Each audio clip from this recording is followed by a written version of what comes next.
Ok. Bonjour à tous, bienvenue sur Live ton asso, le live qui te permet de connaître les associations de ton campus. Donc ici, aujourd'hui, nous avons l'honneur de recevoir Stack, une asso présent sur le campus d'Epitech. Donc merci d'être avec nous. L'asso, si j'ai bien compris, elle a été créée en 2014. C'est bien ça. C'est ça. Donc vous avez l'objectif de partager en tout cas tout le sport autour de l'airsoft. C'est ça. On va en discuter tout au long du live, donc voilà. Et donc, on va démarrer par des petites questions rapides. Pourquoi le nom pour Stack ? Quelle est l'origine du nom ? Alors, comme beaucoup de noms ou d'acronymes, on a d'abord l'acronyme et après on trouve vraiment ce que ça veut dire.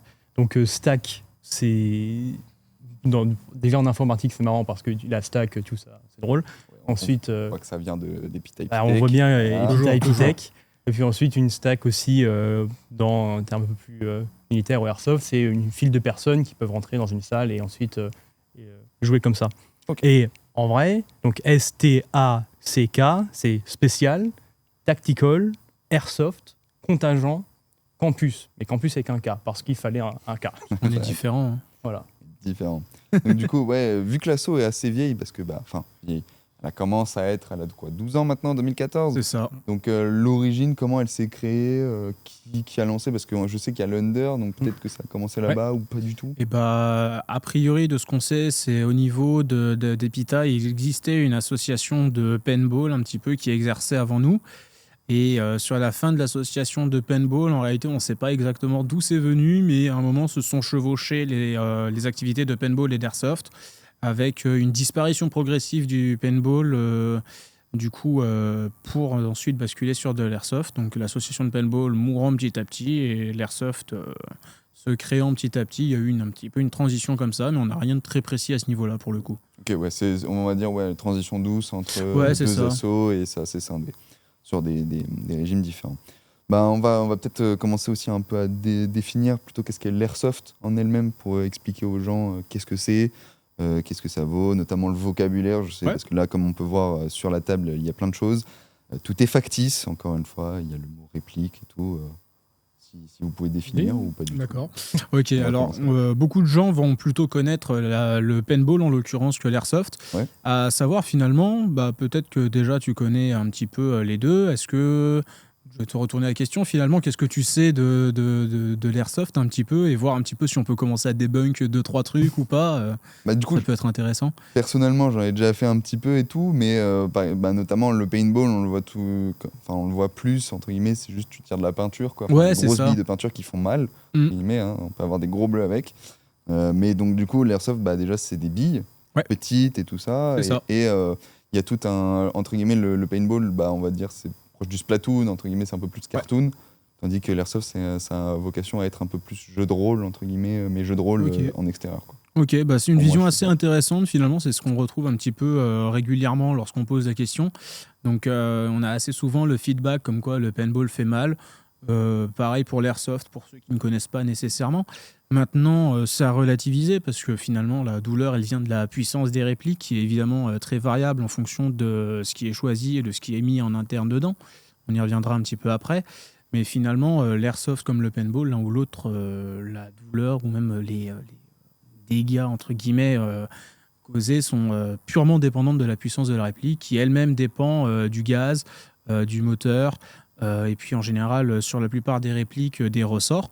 Donc à savoir en fait que c'est tout à fait variable. L'airsoft peut être entre 0 et 2 joules en théorie, là où le paintball peut monter jusqu'à 20 joules. La différence, comme tu as pu nous le dire, c'est que l'airsoft, on tire des toutes petites billes de 6 mm de diamètre, là où le paintball, j'ai pas la taille exacte, mais c'est plus gros. Donc forcément, il y a une perte d'énergie plus importante, ce qui explique aussi les puissances plus élevées. Maintenant, en airsoft, on a du coup ça. Et l'un des intérêts principaux de ce sport-là, c'est que tu nous as parlé plutôt de scénario. En fait, c'est une activité qui est très libre dans le sens où ça peut être en effet très scénarisé et très codé, comme ça peut être vraiment finalement laisser libre cours à son imagination. On peut avoir de tout, que ça soit ce qu'on va appeler du speedsoft, Donc, c'est-à-dire des parties très très rapides, sans forcément de scénario très développé, où juste on va dire qu'il y a 2 équipes qui s'affrontent et la première équipe qui arrive à éliminer toute l'équipe en face a gagné, par exemple. Comme par exemple en Airsoft, on va avoir des reconstitutions historiques qui vont se dérouler sur plusieurs jours, voire même des fois sur une semaine entière. Avec dans le but de recréer complètement ce qui s'est passé au niveau de l'histoire. Donc on pense par exemple aux batailles de Verdun qui ont déjà été reconstituées tout en airsoft en utilisant les tranchées et puis les infrastructures restantes avec justement cette reconstitution de l'histoire et de l'évolution. On va aussi, par exemple, sur l'airsoft, on sait aussi énormément que de plus en plus des militaires aussi s'y mettent pour entraîner leur tactique, notamment sur tout ce qui est prise de bâtiments ou combat en ville ou même en forêt, ça existe. En fait, finalement, c'est une activité très ouverte qui permet de s'adapter un petit peu à toutes les situations. Et nous, dans notre cas, on est plutôt sur la partie speedsoft quand on fait les événements dans l'Under. Et après, quand on va sur les terrains extérieurs, finalement, ça nous permet d'ouvrir à plusieurs scénarios. Donc, que ça soit capturer une zone, la défendre, rechercher un objectif. Si on prend par exemple du CSGO ou quoi, on peut pareil se rapprocher de ces histoires-là. Donc, planter une bombe sur... du coup, factice évidemment, sur fois, du coup un objectif, un objectif ennemi, et finalement l'autre équipe l'a détecté à un moment et puis réussir à la désamorcer. Donc scénario finalement CSGO, c'est ça en fait la force de l'airsoft, je pense, c'est d'avoir cette grande possibilité au niveau des scénarios. Et puis ouais, ça reste comme tu disais un sport parce que forcément on peut voir un peu tout ce qui est scénario, tout ça, comme étant l'évolution, genre par exemple, de loin, mais genre Call of Duty ou Battlefield, mais en vrai, donc cette fois-ci, le bonhomme, tu dis, tiens, avec ta manette, t'avances. Bon, le bonhomme, c'est toi, donc la stamina, tu vois, dans le jeu, tu fais, oh non, il est lent. Oui, là, c'est toi, hein. Faut aller pas manger un grec ce midi, voilà. Fallait aller un peu plus vite, donc ouais, et puis surtout, on verra plus tard... avec une démonstration du coup des répliques, parce que c'est ça, il y a tout un vocabulaire notamment. En fait, là, tout est factice en face, et on n'appelle pas ça des armes, on appelle ça des répliques, puisque tout à fait. Ça réplique une arme, mais ça n'est pas du tout la même chose, ça ressemble, ça a le poids d'ailleurs, notamment, ce qui est quelque chose qui est mis en avant aussi, c'est qu'on a le poids on a une réplique des armes réelles qui est même au niveau du poids. C'est-à-dire que quand tu cours avec un truc qui fait 5 kilos, tu cours avec quelque chose qui fait 5 kilos, quoi. Tout à fait. Et c'est lourd. Et c'est d'ailleurs un petit peu, je pense, la force de l'airsoft, c'est d'avoir cette copie un petit peu qu'on pourrait avoir de la réalité. Certains diront qu'on joue à la guerre. Bon, moi je pense que c'est une interprétation comme une autre au final. C'est peut-être faux, c'est peut-être vrai. Ok. Ça reste un jeu. Ça reste un jeu. On est là pour passer une bonne journée, pour être fair play, pour découvrir des nouvelles activités, faire du sport, parce que mine de rien. C'est rigolo de partir avec 8 chargeurs dans une veste, une réplique de points en backup, 8 chargeurs, je sais pas, des fumigènes, plein de trucs qu'on pourrait adorer avoir parce que c'est rigolo. Le problème, c'est qu'à la fin, quand tu pèses que tu as ton poids plus 20-25 kilos de matos, dont 20 kilos inutiles, quand tu dois courir sur le terrain pour aller chercher l'objectif, tu les sens vite passer les 20 kilos. Ouais. Et surtout, je repasse un petit peu sur ton point qui appuyait sur le mot réplique. C'est tout à fait vrai. On est bien sur des répliques d'armes dans le sens où légalement, étant donné que c'est finalement, c'est des jouets, entre guillemets, sous 2 joules. Et donc, cette limite à 2 joules nous permet de rester hors catégorie d'armes et donc être en effet sur des répliques. Là où, pour la petite anecdote, un lanceur de paintball qui va aller jusqu'à 20 joules est en effet une arme de catégorie D, légalement parlant en tout cas. On va revenir un peu sur ce que vous faites dans l'assaut, puisque comme tu l'as mentionné précédemment, on a tout ce qui est des événements dans l'under et dans l'extérieur, mais quels sont les types d'événements que vous avez du coup ? Qu'est-ce que vous proposez ? Très bien. Donc, globalement, on a le premier grand événement qu'on peut faire, ce sont des parties. Simplement, on va organiser des journées entières où soit dans l'under on réserve et à ce moment-là on peut faire un grand nombre de parties très rapides en courte succession, et là on a plein de gens qui viennent, on fait du 5 contre 5, 3 contre 3 ou ainsi de suite, peu importe, on organise des parties dans l'under. Okay. Une deuxième chose qu'on peut faire aussi dans l'under, c'est des stands de tir où là c'est un peu plus relax, c'est-à-dire qu'on a des cibles qui sont peut-être à 15, 10 mètres, 20 mètres en fonction de la distance qu'on a. On met à disposition des étudiants ou des gens qui veulent essayer différentes répliques. Ça peut être des répliques qu'on a devant nous qui sont des répliques longues. On a des répliques de points. On a aussi des répliques de sniper qui sont un peu marrantes à utiliser. Et ensuite, comme derrière, effectivement, on les présentera après. On présentera tout ça. Donc voilà, donc on a les parties et les stands de tir dans l'Under. Et ensuite, effectivement, comme l'a dit Jérémy, on peut organiser aussi des parties à l'extérieur. Dans ce cas, c'est des parties qui sont beaucoup plus longues. C'est-à-dire qu'au lieu de jouer 5-10 minutes, on joue plutôt une demi-heure, 1 heure. Et c'est un terrain qui est beaucoup plus grand. Ça peut être en forêt, ça peut être dans des bâtiments. Ça dépend un petit peu de là où on peut aller. Okay. Ouais, donc c'est soit on a des choses qui sont vraiment proches sur le campus, soit on peut aller un peu plus à l'extérieur. Donc vous êtes. C'est ça. Donc c'est souvent en région parisienne. En général, 1 heure de transport et on est sur le terrain. Ok. Et du coup, quels sont les événements les plus gros que vous avez? Le plus gros Alors, le plus gros événement qu'on ait fait, c'était justement un événement qu'on a fait, je pense, l'année dernière ou il y a 2 ans, où on a effectivement organisé une partie d'Airsoft à Dourdan.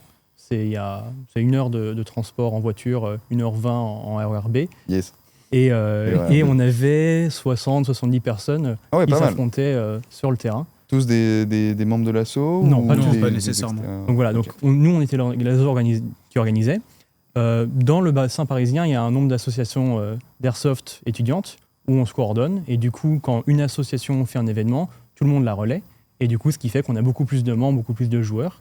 Et donc globalement, nous, on a lancé la partie. Et ensuite, 5 assos aux alentours ont aussi dit « Venez rejoindre Stack à Dourdan ce samedi ». Et du coup, on a eu 60 personnes qui ont débarqué.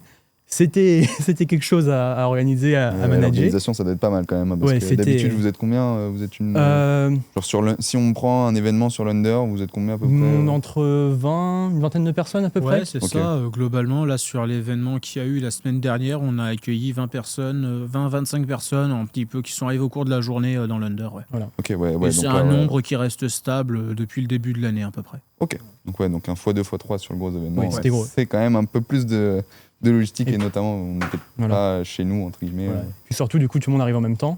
Dans l'Under c'est toute la journée, les gens viennent matin, repartent et ainsi de suite. Là c'était 70 d'un coup. Là c'était tout le monde d'un coup à 8h, 8h30 sur le terrain. C'était rude. Après, à savoir également que l'Under est un peu moins pubé qu'un terrain extérieur parce que moins connu. Et puis, entre guillemets, moins sympa qu'un terrain extérieur. En effet, ça reste un terrain plus petit, qui est fait à la main. Alors qu'un terrain extérieur, c'est vraiment une infrastructure qui est gérée par une autre asso, une entreprise. Vous venez déjà dans un lieu fait pour. Donc c'est un lieu fait pour, qui est bien organisé, qui est bien délimité, qui est aménagé. Donc on va avoir déjà des structures, on va avoir... Il y a des super structures dans l'Under. Regarde, Unisson, vous faites des super structures éphémères. C'est vrai. Après, il faudra leur demander leur avis sur les impacts de billes sur l'aluminium. Je ne suis pas certain que ça. Non, mais je parlais plutôt des structures éphémères pour les Unissons, justement. Ça fait du décor, vu qu'il est jeté, en tout cas réutilisé. Du coup, on va passer plutôt au niveau de la vie de l'asso. Comment une personne, si je veux rejoindre l'association, comment on fait? Quel est le déroulé? Qu'est-ce que j'ai le droit de faire? Est-ce qu'il y a des choses qui sont à connaître au début? Par exemple, est-ce qu'il faut que j'ai nécessairement une réplique? Est-ce que je peux rentrer sans ma réplique? Je fais. Comment on fait? C'est très simple. Il n'y a besoin de absolument rien pour rejoindre Stack. Ok. Premièrement, pour jouer, vous n'avez pas besoin de faire partie de l'association. Donc, on met à disposition de toute personne qui veut jouer des répliques en location. Ok, ouais. Et ensuite, si vous êtes membre ou non, vous avez le droit de rejoindre les événements extérieurs ou dans l'Under. Et ensuite, voilà. Ensuite, si vous voulez rejoindre l'asso, on a sur notre serveur Discord un form que vous pouvez remplir. Ouais, qui est d'ailleurs sur le chat Twitch, si je me rappelle bien. Probablement. Donc, il y a un serveur Discord que vous pouvez rejoindre. Une fois que vous voulez être membre, vous nous le faites savoir et on vous inscrira ensuite à la Fédération française d'Airsoft afin d'être complètement partie de l'association. Ok, oui, donc vous dépendez quand même un peu de la Fédération française. Ça, donc du coup, oui, c'est pas juste une asso étudiante classique, c'est une asso, enfin ça reste un club. Oui, si, en fait, on est une association étudiante classique. Le seul truc, c'est que pour des questions d'assurance sur les parties et sur l'organisation, on demande quand même une affiliation à la FFA, justement pour des questions d'assurance, que ça arrive en partie sur de l'organisation ou quoi. C'est un petit peu pour assurer nos membres. C'est en fait, finalement, le seul prérequis à devenir membre à part entière. Ok. Ouais, mais pareil, oui, je peux quand même faire des parties en one shot. Oui, bien sûr. Voilà. Même si je suis pas, si je souscris pas à la FFA. C'est ça. Ouais. Okay. Juste que comme nous, notre association est affiliée à la FFA, il faut que nos membres le soient aussi. Ok, donc c'est cool. Donc ça reste un pied quand même pour plus tard. C'est bien ça. Et donc du coup, comment ça fonctionne l'asso au quotidien? C'est-à-dire, est-ce que les événements sont quoi? Sont hebdomadaires, enfin peut-être pas hebdomadaires, mais au moins mensuels? Eh ben, ça va beaucoup dépendre finalement du calendrier présent dans l'Under, de nos disponibilités sur l'ensemble de bureaux qui est actuellement plutôt restreint, on va pas se mentir. N'hésitez pas à nous rejoindre.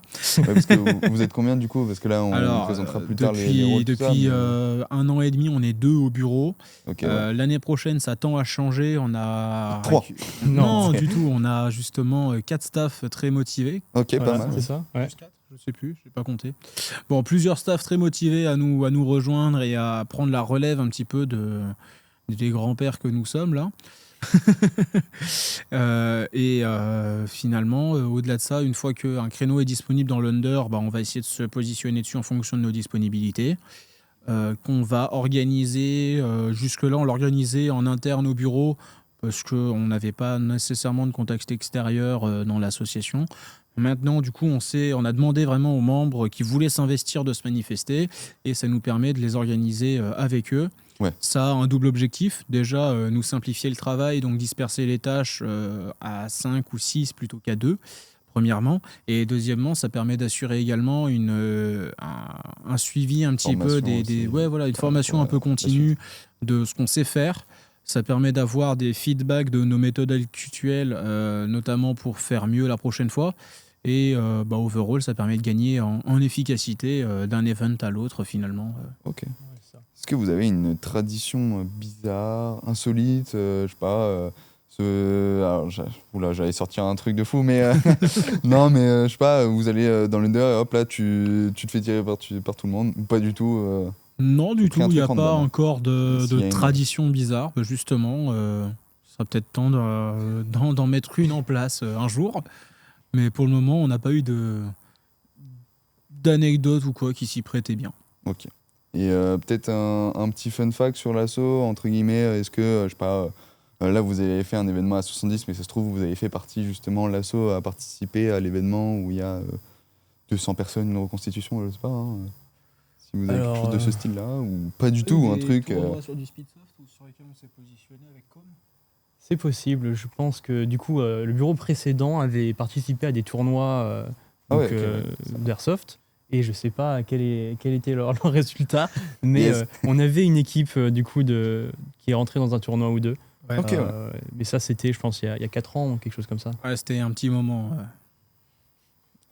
Et est-ce que vous avez eu des galères marrantes ou genre des trucs un peu relous, mais au final... ça va, c'était drôle quoi. Mais sur le moment, c'était pas fou, mais à la fin, tu fais bon, en vrai, c'était drôle. Pas vraiment, dans le sens où finalement, les galères en airsoft, c'est très rarement drôle. Parce qu'une galère en airsoft, ça s'apparente beaucoup à des problèmes de sécurité. Choses sur lesquelles, étant donné le fait de l'activité, on peut pas trop se permettre d'être peu regardant dessus. Il y a quand même des vrais risques au niveau, que ce soit physique, donc des yeux et compagnie. Ouais, donc il y a aussi de la casse matérielle. Bon, c'est que du matériel, c'est pas très grave. Après, à l'échelle d'une association, c'est un peu pénible. Mais globalement, il n'y a jamais d'incident drôle en vérité. Même pas un truc où il y en a un qui a dit bon, c'est à l'événement là-bas, et en fait, tu vas de l'autre côté. C'est trompé. Non, mais on peut reprendre du coup l'événement à 110. Il y avait beaucoup de monde, c'était très tendu, on n'était pas beaucoup de staff. Au final, beaucoup de gens sont vraiment éclatés. L'événement était un réel succès, mais sur le moment, c'était quand même très rude à gérer tout du long de la journée. Parce que du coup, il faut savoir que ce genre d'événement, ça commence à 9h et ça finit à 17h. Donc c'est non-stop toute la journée. Pour les 3-4 staffs qu'on était, c'était... Tu prends 8 heures et puis après, tu as des installs, quoi. Voilà. Du coup, l'intérêt non, sur un terrain extérieur, c'est vraiment tout l'intérêt, c'est que tu n'as pas d'install, pas de désinstall. Ah oui, ça va, ok. Bon, au moins, c'est pratique. Tout est déjà installé par, finalement, le propriétaire. Ok. Est-ce que, du coup, vous avez fait cet événement-là qui était quand même assez grand. Est-ce que vous avez un rêve d'en faire un plus grand ? Quel serait votre événement vraiment le goal le goal absolu que vous souhaitez. Si vous n'avez pas de limite de budget, hein, bon après il y a le budget, le problème. C'est ce qu'on peut. C'est pas non plus le truc où tu fais bon, on va prendre 3-4 crayons, ça va marcher, mais là c'est un peu plus cher, quoi. Vis-à-vis de l'airsoft, je dirais pas que le budget est un réel problème en soi, parce que finalement l'un des plus grands pôles de dépenses en airsoft, c'est l'équipement, les répliques et compagnie, mais factuellement c'est pas nécessairement à l'association d'équiper tous ces joueurs. Le problème sur les événements un peu massifs en airsoft, ça va être le temps et la complexité d'organisation. Donc on regarde par exemple rien que sur un événement dans l'Under, ça nous prend factuellement 2 heures et demie d'installation et entre 2 heures et 4 heures de désinstallation si on est efficace. Et pourtant l'Under ça reste un tout petit terrain. Certes on a l'install, la désinstalle, ce qui n'est pas forcément vrai à l'extérieur. Maintenant, si on avait justement cette capacité d'organisation, donc avec un temps a priori large, infini, avec un nombre de personnes conséquent et largement suffisant, je pense que le top du top, ça serait justement de faire une OP, je sais pas, sur un week-end. Un week-end, ça sera très bien. Donc, je sais pas, sur un scénario très complet, en forêt, en plaine, je sais pas. Entre 2 équipes, peut-être une reconstitution, mais vraiment ce qu'on appelle une OP, donc sur plusieurs jours, avec un vrai but de coller à une réalité, et puis peut-être des scénarios comme ça. 48 heures d'airsoft non-stop. Ouais, c'est ça peut être cool. Après, il faut trouver, dans le genre de truc qu'il faudrait trouver, c'est où est-ce qu'on fait ça. Non mais forcément, mais là c'est vraiment le ultime, quoi. Qu'est-ce que c'est beaucoup de soucis logistiques qui se plus posent tard, après. Genre en mode, un jour peut-être. C'est ça, un jour peut-être, si on a le temps et qu'on est suffisamment, vas-y, on fait ça, quoi. Faire 48 c'est vraiment heures, un week-end. c'est ça. Donc l'idée c'est tout le monde arrive le samedi à 9h, on commence et ensuite tout le monde met ses lunettes de protection et personne les enlève jusqu'au dimanche 18h.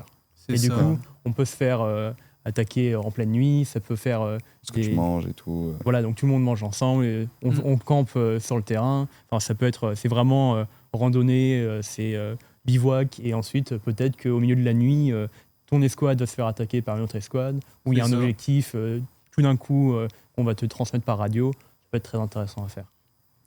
Et dépendamment un petit peu du niveau de simulation ou de scénarios qu'on veut mettre en place, peut-être que même les faits de manger, de dormir et tout ne sont pas forcément toujours très safe. Il va peut-être falloir mettre des tours de garde.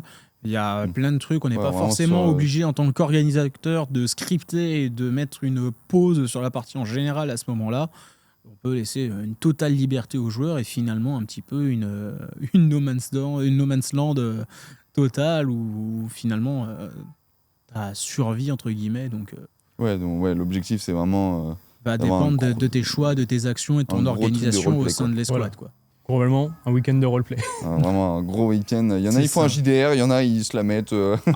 C'est JDR grandeur nature finalement. C'est ça, quoi, exactement. Ok, du coup, maintenant, on va parler un peu plus de vous, de vous deux, là, à présent. Et puis, il y en a un autre, il est pas là. Il est à côté, quoi. Donc, du coup, vas-y, qui veut se présenter en premier? Jérémy? Je peux commencer. Jérémy, d'accord. Alors, moi, du coup, je m'appelle Jérémy Piron. Je suis de la promo 2025 d'EPITA. J'ai pu faire, du coup, la majeure télécom. Donc, ça, c'est pour toute la partie études. Côté association, je dirais que j'ai quand même été plutôt présent. Notamment, j'ai pu faire partie du BDE Neitiki sur son mandat. J'ai pu ensuite rejoindre VJN à la suite de ce BDE-là en tant que trésorier sous le bureau de Charles.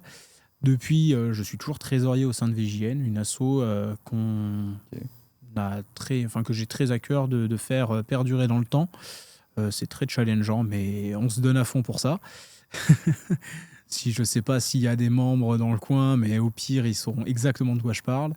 Et depuis 1 an et demi, 2 ans, je ne sais plus, j'ai pu intégrer... du coup, j'étais déjà membre STAC en tant que secrétaire, un peu après avoir rejoint Neitiki.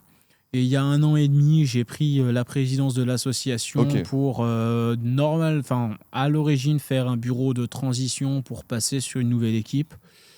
Force est de constater que finalement c'est très rigolo d'être bureau de l'association d'Airsoft. qui n'avait pas trop le choix non plus d'y rester. Yes. Mais finalement, j'y trouve bien mon T'es compte. prêt où il n'y a pas d'autre. C'est ça, mais finalement, j'y trouve mon compte. On fait des événements vraiment intéressants.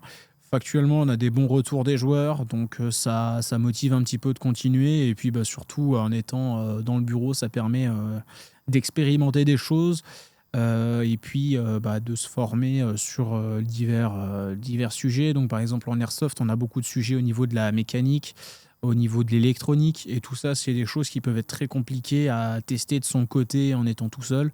Là, ça permet de faire des retours d'expérience, de mélanger un petit peu les méthodes et les techniques pour monter une réplique, l'entretenir. Et puis, encore une fois, comme Thibaut a pu le dire tout à l'heure, on est en contact avec les autres associations d'Airsoft de Paris qui nous donnent justement, par exemple, leurs tips et techniques pour, je sais pas, par exemple, monter un MOSFET, donc une carte électronique qui permet de mieux faire fonctionner la réplique. C'est plus compliqué que ce qu'il n'y paraît. Et du coup, tout seul, ça peut être vraiment compliqué à se lancer dans ce genre de sujet-là. Ok, d'accord. Donc, presse, secrétaire. C'est ça. Et en parallèle encore de ça, je suis staff Unisson, du coup, donc finalement, je suis très occupé. Parfait, un président de Stack avec un t-shirt Unisson. C'est joli. Hein. Mais un jour, on fera des pulls. Un jour, on fera des pulls et des t-shirts Stack. Ah, mais justement, sous TN peut-être. Vous faites au moins des. On a des patchs, Des patchs. On fait des patchs, c'est vrai. Et du coup, Thibaut, maintenant. Du coup, moi, je suis aussi un ancien Epita, donc promo 2024. De quoi ? Pourquoi tu donnes des sujets compliqués comme ça ? La question était pourquoi t'as pas d'emploi, genre. Non, pas d'emploi, mais ça recherche activement. Donc, si jamais vous cherchez un consultant très motivé, soyons fous. Voilà, je reprends pour moi quand même. Ouais, parce qu'à la base, c'est Thibaut, quoi. Je sais pas, il m'a interpellé. Bref, donc la régie, merci la régie. Merci la régie. Donc voilà, moi c'est Thibaut, je suis promo 2024, j'étais en majeure santé et j'étais à Q.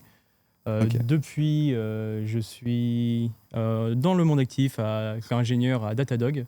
Donc voilà, boîte de SaaS que vous connaissez peut-être. Sinon, moi pour l'association, je l'ai rejoint en fait en début de prépa Epita. Donc, moi ça fait 2019 que j'y suis. Ah oui, donc, on est en 2026 au cas où. Voilà, c'est ça. 7 ans quoi.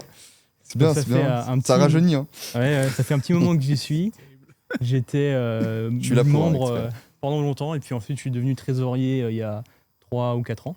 Ok. Et donc avec l'ancien bureau et puis j'ai continué avec Jérémy. Ok, ouais, c'est ça. Donc tu étais l'ancien et tu as été le bureau de transition. Quoi. J'ai été le bureau de transition. L'ancien qui moi, voilà. Je l'ai ramené avec moi dans la barque. Et voilà, donc c'est à peu près ça pour en tout cas un petit peu de moi. Ok, d'accord. Parfait.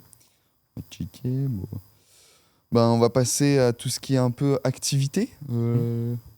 Donc, soit on fait petit jeu, soit on présente aussi ce que fait l'asso. Un petit peu, là, présenter tout ce qu'il y a dessus. Voilà. Allez. Présenter. Allez, c'est parti. Donc là, comme on voit normalement sur la table, il y a pas mal de répliques et d'objets, non pas que des répliques. Tout à fait. Donc ce serait bien déjà de présenter un peu ce qu'il y a. Ouais. Voilà. Les différences, parce que d'après ce que j'ai compris, il y a 3 types de répliques. Ça. Donc on va voir un peu tout ça. Et puis on explique, et puis un verse au milieu. Très bien. Il peut y en avoir peut-être un qui bouge et je vais bouger alors. qui monte et l'autre qui parle. La cam, et puis sinon on t'entend pas toi. Donc du coup ça va être avec une réplique de points. C'est ça, tout à fait. C'est ça. Donc une réplique de points de la marque Tokyo Marui. Donc une marque japonaise qui a du coup qui est soumise finalement aux législations japonaises qui sont relativement différentes de celles en France. En France, tout à l'heure, on a pu dire que la puissance maximale d'une réplique est de 2 joules. Au Japon, c'est pas du tout la même chose, à savoir que la puissance max est de 1 joule. Je suis quasiment sûr que et surtout, au Japon, petite particularité, on ne peut pas avoir d'éléments métalliques sur l'extérieur de la réplique. Donc autant à l'intérieur, il n'y a pas de souci, autant à l'extérieur, par exemple, je peux le donner à JV et puis il verra qu'il n'y a que du plastique ou du polymère. Ouais, c'est vrai que même les pièces qui semblent être en métal en extérieur sont vraiment en plastique au final. Plastique, polymère ou autre. Ça fait vraiment, du coup, ça fait un peu plus jouer, plus qu'autre chose. Ça peut être la première impression qu'on a. Bien on le sait que c'en est pas un, mais vu que, entre guillemets, le matériau est moins noble, moins résistant en tout cas au premier abord. Et puis surtout, un petit peu l'avantage qu'on pourrait avoir avec des répliques Tokyo Marui comme celle-là, c'est qu'étant donné qu'elles sont limitées à 1 joule au final, ils ont l'objectif, en fait, pour en tirer le meilleur potentiel, d'optimiser au maximum finalement la propulsion de la bille. Donc que ça soit au niveau des éléments internes, de comment ça bouge entre eux à l'intérieur, afin finalement de tirer un maximum de la puissance. Que ça reste à 1 joule sur une très longue distance, et non pas que, vu que c'est une bille, c'est tout petit, hop là, un coup de vent et c'est parti, quoi. À savoir également d'ailleurs que la puissance ne va pas nécessairement régir la portée de ta réplique.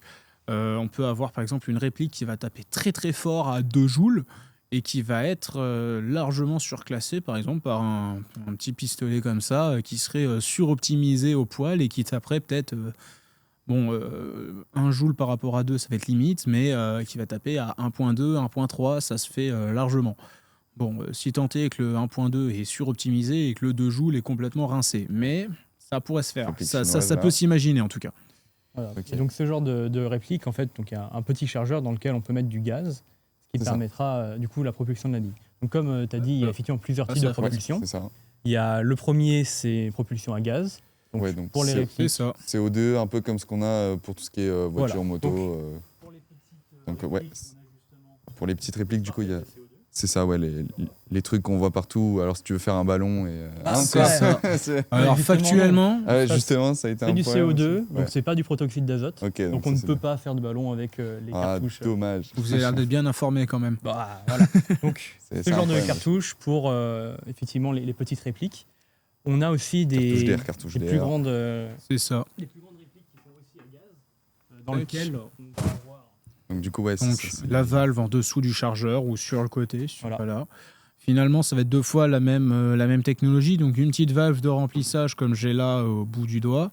Et puis surtout la partie qui va être percutée finalement par ce qui pourrait s'apparenter au marteau sur une vraie arme en l'occurrence. Je suis presque sûr que c'est à peu près la même mécanique à l'intérieur. Ça va être quelque chose qui va percuter la valve, qui va du coup permettre de libérer le gaz, et donc le gaz qui va du coup propulser la bille à travers le canon. Ça, c'est la première méthode de propulsion, le gaz. La deuxième méthode, c'est un moteur électrique, où on a en fait un piston. Donc ça, c'est globalement ce qui est le cœur d'une réplique d'Airsoft. On a une gearbox. On a quand même moins de classe, on dirait vraiment un peu. on dirait une petite, un pistolet à colle, quoi. Voilà, un petit peu. C'est vrai, et pourtant ça a quand même l'interne de 80% des répliques qui tournent actuellement. Voilà. Donc on a une batterie qu'on branche. On aura un moteur qui est du coup pas à la gearbox, mais qui fera tourner à l'intérieur un piston. Et ensuite le piston propulse de l'air vers la sortie pour propulser la bille. Et on a finalement un dernier méthode de propulsion qui est très similaire à celui-ci, qui est juste avoir un ressort. Je donne ça. Pour des genres de répliques. Ok, pour ce type-là à peu près, c'est... Donc, genre de réplique sniper, on a ici le ressort qui est directement. On peut activer le ressort, et une fois que le ressort est armé, on peut tirer comme on tirerait avec une réplique réelle, une arme réelle. Donc voilà. Donc ces 3 types de propulsion. Et effectivement, le plus populaire, comme l'a dit Jérémy, c'est les répliques électriques, qui sont celles qui ont besoin le moins d'entretien et qui sont aussi souvent les moins chères. T'as juste besoin de charger une batterie, quoi. Exactement. Alors que trouver des cartouches d'air de CO2, pour le coup, ça se trouve facilement, mais ça rajoute un truc, ça se recharge pas, quoi. Ça se trouve très facilement, mais au-delà de la facilité de se les procurer, c'est plus d'entretien, parce qu'effectivement, il y a plus de pièces mobiles dans les répliques. Donc, par exemple, je prends l'exemple de cette réplique 2 points là. Finalement, c'est une réplique qui, avec le gaz, va avoir un effet de blowback, c'est-à-dire qu'à chaque tir, factuellement, on va armer une première fois en ramenant la culasse vers l'arrière. Ça va ramener la bille du coup au niveau du canon. ça pas de problème. Et lors du tir, donc lors de l'appui sur la détente, on va du coup propulser la bille, mais en même temps, le gaz va avoir un deuxième effet, ça va être de ramener encore une fois la culasse en arrière pour ramener la prochaine bille dans le canon. Ça, derrière, ça fait plus de pièces en mouvement, ça fait plus de choc, donc ça augmente les risques de casse. Ça met souvent un petit peu plus de contraintes sur les pièces. Et factuellement, plus il y a de pièces en mouvement et plus il y a d'entretien. Donc principalement au silicone. Et surtout, qui dit gaz dit pression. Et qui dit pression va dire souvent étanchéité et joint. C'est pas rare que sur ce genre de chargeur-là, on va avoir des problèmes de dégazage, c'est ce qu'on appelle. Donc il y a deux causes à ça. Soit quand il fait trop froid, et donc du coup le gaz ne s'expand pas suffisamment et va directement sortir du chargeur, soit directement quand le joint est abîmé, l'étanchéité n'est plus assurée et dans ce cas-là, de la même manière, on perd le gaz du chargeur. À savoir que ça, c'est des chargeurs qui coûtent souvent très cher, donc ça peut être... Oui, parce que forcément, il y a plus de parties mobiles, il y a des joints... Alors, pour le chargeur, en l'occurrence, il n'y a pas vraiment de partie mobile, c'est vraiment finalement un conteneur sous pression qui va être à ce niveau-là, et puis du coup, la tige avec toutes les billes à côté. Mais factuellement, ça reste des chargeurs qui sont, disons, 30 € pour vraiment le moins cher. Et sur de la réplique de points, ça monte facilement à 40, 50 €. Si jamais on prend... Ça commence à taper, ça reste un budget au début. Si jamais on prend pour de la réplique longue, pareil au gaz, donc ce qu'on appelle un GBB ou GBBR pour du coup le R pour le blowback, le recoil. Donc de la même manière, on va avoir un grand conteneur de gaz juste ici, la partie avec les billes à côté. Le problème de ça, c'est que par exemple un chargeur, disons un peu bas de gamme comme celui-là, ça va être tout de suite 40-50 €. Et par contre, si on va sur des marques un peu plus réputées, qui sont un peu plus fiables, ça monte facilement à 80 € le chargeur. C'est-à-dire qu'au bout de 2 chargeurs, on peut facilement, 2-3 chargeurs, on peut avoir le prix de la réplique, quoi. Ouais, c'est ça. Ça fait cher en consommable et puis en pièces à part. Et du coup, notamment, on a vu ça. On voit là, du coup, là, c'est une réplique à gaz, c'est ça.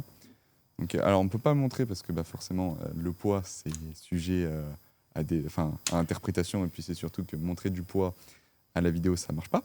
Non, ça ne marche pas. Ça va être compliqué. Mais ouais, ça reste, vu que les répliques, elles essayent de répliquer le poids de l'arme qu'elles répliquent elles-mêmes. Et donc, du coup, ça fait que là, notamment... Là, du coup, c'est pas une réplique japonaise, ça doit être... Celle-ci, non, celle-ci est en métal. Ouais, donc c'est ça, c'est pour ça que c'est en métal. Qui n'est pas créée au Japon, effectivement. Donc, en Chine. En Chine, voilà, visiblement. Made in China. Donc voilà, elle doit peser 3-4 kilos. Ouais, c'est ça. Puis à vide, sans le chat. À vide, oui, évidemment. Bon, le poids du gaz est négligeable. Factuellement, celui des billes aussi. C'est le chargeur qui va peser un peu plus lourd. Au vu du conteneur pressurisé qu'il y a dedans, par exemple, on peut le passer, tu nous diras. Hein. Ouais, tu vois, entre ça et... C'est quand même... On n'a pas d'autre. C'est pas lourd, mais bon, si t'en as 4, 5... tiens, par exemple, là, on a un chargeur qui est pour le coup classique. Oui. Il y a clairement une différence de poids. Non, c'est surtout qu'en fait... quand tu dois courir avec, c'est pas la même chose, quoi.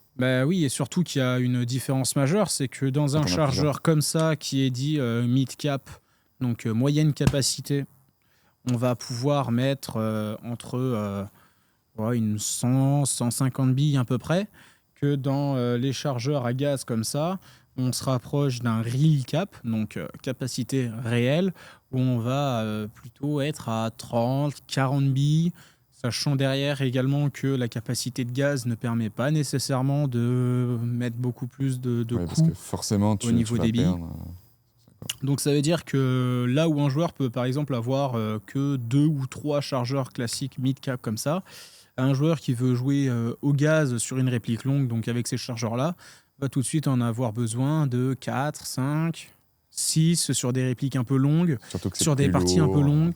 C'est plus lourd, c'est plus encombrant. C'est ce chargeur-là qui est tout léger, je peux le balancer par terre lors du reload si jamais c'est un petit peu l'urgence. Celui-là, vaut mieux éviter, parce qu'encore une fois, les chocs, à cause des joints, à cause un petit peu de la mécanique, ça n'aime pas beaucoup.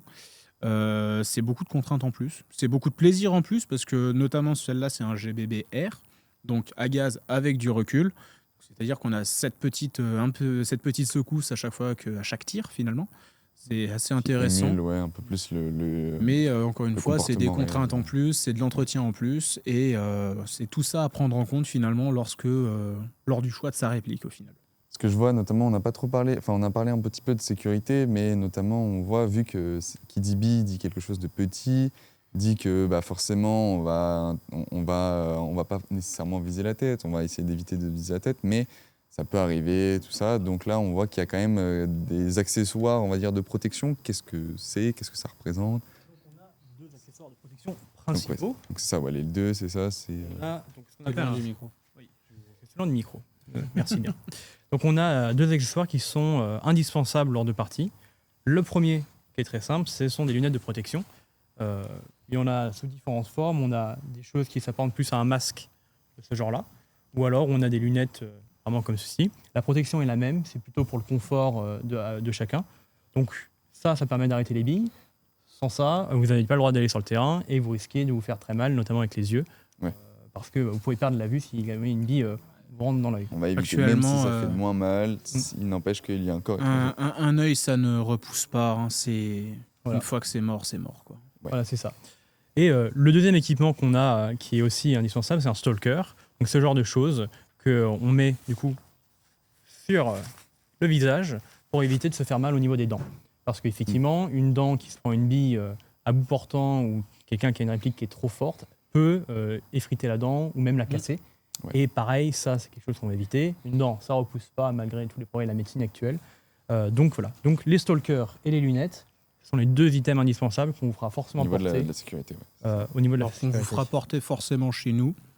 Factuellement, il n'y a vraiment que les lunettes d'obligatoire techniquement. En pratique, c'est plutôt inconscient de jouer sans grille, au moins pour les dents. Et au-delà de ça, j'étendrai même cette recommandation presque aux gants finalement. Oui, parce que il y a des gants aussi sur la table. On a assez souvent les mains qui sont très exposées, notamment sur la réplique. C'est les premières parties du corps qu'on met finalement en avant. Surtout avec les répliques, comme tu disais, avec R pour le recul, où forcément on a des parties mobiles qui vont bouger, et notamment ça va vite, tout ça, et on essaye d'éviter notamment tout ce qui va être la main, là où se situe pour tout ce qui est réplique de poing. Le haut là, du pouce, à côté entre le pouce et l'index. Alors pour le coup, il n'y a pas vraiment de risque à ce niveau-là. C'est pas forcément une blessure qu'on va se faire avec notre propre réplique. A priori, à partir du moment où on la tient de manière convenable, on ne va pas se blesser soi-même. Déjà parce que il faut relativiser. Ok, il y a des pièces mobiles, mais on est très très loin du kick d'une arme réelle.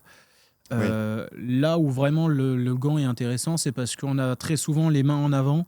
Donc par exemple sur un pistolet, on va les tenir vraiment à bout de bras. Même sur une réplique longue, on va avoir un petit peu cette position-là. Et ça reste quand même des éléments qui sont, par exemple, au détour d'un coin, au niveau d'une porte, ou même, beaucoup de situations, ça va être la première partie visible. C'est du coup une partie qui peut facilement être touchée au final par les billes. On est en extérieur, c'est ça. Vaut mieux, même si on fait ne serait-ce que du jardinage, c'est mieux de prendre des gants. Donc là, on va dans la forêt, c'est bien aussi de prendre des gants. Voilà, c'est ça. C'est aussi une bille sur les phalanges, ça fait très mal. L'avantage, les phalanges, ça repousse pas, mais par contre, les ongles, si ça vient dedans, ça fait très mal, mais ça repousse, mais ça fait très mal. C'est pour ça que c'est pas obligatoire. Il n'y a rien de dramatique à s'en prendre une très méchante sur le doigt. Ça va faire très mal, on va le sentir passer, mais factuellement, ça va pas impacter ta vie à long terme. C'est pour du confort à l'instant T. Je suis arrivé un petit peu sur le chemin, sur le sujet des parties en forêt. Dans ce cas-là, un truc en plus qu'on va demander, ça va être des chaussures qui maintiennent la cheville, donc des chaussures montantes. Yes. On va par exemple parler de chaussures de randonnée pour les trucs les plus courants. Et après, pour les gens qui veulent s'équiper plus convenablement, on va parler par exemple de rangers qu'on peut avoir de type militaire qui vont bien tenir la cheville et puis qui vont en plus te permettre d'avoir une grande mobilité au niveau du déplacement. Et on va partir sur les derniers objets qu'il y a dessus. Sur la table, en tout cas, on a tout ce qui est, donc du coup, je sais pas si quelqu'un... La champ de vin, la scope. On a tout ce qui est optique et tout ce qui est, du coup... les sortes de grenades, on va dire, enfin de lance-patates. Hein, c'est bien c'est en soi une grenade donc d'airsoft. Alors il y en existe de plusieurs sortes. On a soit celle qu'on va tenir au gilet et qu'on va envoyer au pied de l'ennemi ou quoi. Et là, dépendamment des règles du terrain, donc soit ça peut être vraiment du pyrotechnique, donc c'est-à-dire équivalent à un pétard finalement. En fonction, le petit claque-doigt là. ça peut être ça peut être un peu plus costaud. Ça va vraiment dépendre des règles sur le terrain. De plus en plus, ça tend à être très limité le pyrotechnique pour beaucoup de questions de sécurité. Notamment si tu la récupères à la main et que même si alors surtout si t'as pas de gants, c'est formellement interdit. Plaisir, Factuellement, si elle tombe à tes pieds, il va rien se passer de grave. Il n'y a pas de projection. C'est pour des raisons très évidentes, il faut pas les récupérer à la main. Même avec des gants, c'est une très mauvaise idée.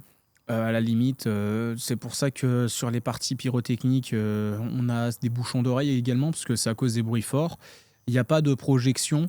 La règle derrière ça, c'est que quand elle va tomber dans ta pièce ou à proximité, on va dire, tous les occupants de la pièce sont considérés out. Donc out, c'est quand on est touché, éliminé, c'est pour retourner au camp de spawn ou dépendamment des règles. Ça, c'est pour la pyrotechnie. On va avoir des grenades qui vont marcher avec du CO2. Donc on va remplir, pas de CO2, de gaz. Donc comme les 2 chargeurs qu'on a présentés, on va remplir de gaz, on va remplir des billes et elles vont s'ouvrir et projeter des billes dans toutes les directions. Donc là, si elles pètent dans la pièce mais que t'es pas touché, bien joué, t'es pas dehors. C'est que si t'es touché, on revient aux règles habituelles. Donc, typiquement, ce genre de grenade, ce qu'on a, c'est au fond de la grenade, au bout, on a plein d'endroits où on peut mettre des billes. Au dos, on a un endroit où on peut mettre du gaz. On met la grenade dans l'ustensile qui permet de le tirer. On tire et la grenade ne part pas, mais seulement les billes partent. Ouais, c'est ça, c'est ce que j'avais demandé avant, mais ouais, c'est ça. L'objectif, on va dire la charge, en tout cas la douille, ne part pas, elle reste à tes pieds. Voilà, c'est ça. Elle reste même à l'intérieur. Pour celle-là en particulier, en tout cas. C'est bon, un peu bourbier de se prendre un truc en métal qui est un peu lourd. Ah non, ça ce serait, non. Ça, ce serait très dangereux. Voilà, c'est pratique. Voilà. Globalement, l'objectif, tuer la personne en face ou de la blesser. L'objectif un petit peu de ce genre de lanceur ou quoi, c'est d'envoyer une grande quantité de billes, si possible d'éliminer plusieurs adversaires dans une seule et même zone, et tout en restant nous de manière safe ou au contraire de faire un petit peu de suppression, si on veut reprendre un peu des termes militaires, c'est-à-dire les forcer à se planquer derrière un mur et permettre au reste de son équipe, par exemple, de progresser sur le terrain, potentiellement à découvert. Parce que factuellement, on l'oublie souvent, mais la psychologie, ça compte beaucoup.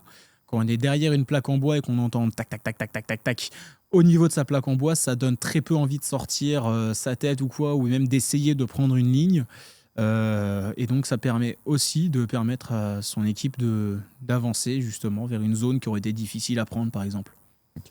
Et du coup, dernier outil, on va dire. Donc là, moi, ce que j'ai dans les mains, c'est une lunette de visée. Donc celle-là, ça va être un petit peu un type ACOG. Donc c'est-à-dire qu'on n'a pas forcément de zoom. Par contre, on va avoir un point rouge ouvert à l'intérieur. Ça se fixe directement sur les rails Picatinny au-dessus des répliques. Des sortes de rails.